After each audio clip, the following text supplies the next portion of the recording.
सुहास कांदेनी आणि दुसरीकडे पाहायला गेलं तर केदार दिघे यांच्यावरती गुन्हा दाखल झालेला आहे दारू आणि पैसे वाटपासंदर्भातला। केदार शिंदेंवर दारू आणि पैसा वाटपासंदर्भात गुन्हा दाखल झाला असेल तर अशा प्रकारचा सगळ्यात पहिला गुन्हा एकनाथ शिंदेवर व्हायला पाहिजे। पैसे वाटपासंदर्भात जर केदार दिघ्यांवरती गुन्हा दाखल झाला असेल तर अशा प्रकारचा विनोद तावडेवरती गुन्हा दाखल झाला पैसे वाटपाचा नाही झाला।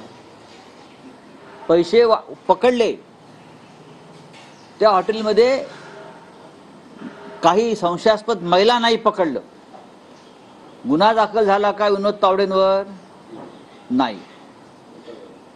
अख्ख्या महाराष्ट्रात ठिकठिकाणी शिंद्यांचे पैसे पकडले। नाशिकच्या ताज हॉटेलमध्ये 3 कोटी रुपये पकडले। कोणावर गुन्हा दाखल झाला मला सांगा। महाराष्ट्रात देवेंद्र फडणवीस, अजित पवार आणि एकनाथ शिंदे यांच्यावरती या संदर्भातला पहिला गुन्हा FIR लॉज व्हायला पाहिजे। केदार दिघेवरती काय गुन्हा दाखल करताय? आनंद दिघ्यांच्या पुतण्यावर, वारसदारावर। हे तुमचं दिघ्यांचं प्रेम आहे।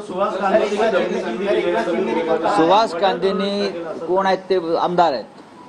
त्यांनी जर भुजबळांना धमकी दिली असेल तुझा मर्डर होईल, मी हे टीव्हीला पाहिलं, तर निवडणूक आयोग, विद्यमान गृहमंत्री फडणवीस यांची काय जबाबदारी आहे की नाही?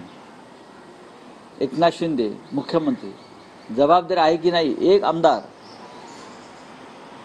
दुसऱ्या उमेदवाराला तुझा आज संध्याकाळपर्यंत मर्डर होईल, फिक्स आहे तुझा मर्डर, आणि आम्हाला म्हणता तुम्ही कोणत्या प्रकारची भाषा वापरता? तुमचे लोक काय भाषा वापरतात? मर्डरची भाषा वापरतात। आणि हे देवेंद्र फडणवीस सारखे लोक जे आहेत गृहमंत्री पदावर, मुख्यमंत्री पदावरची माणसं, अमित शाह गृहमंत्री, हाँ काय चाललंय या राज्यामध्ये? चला थैंक यू।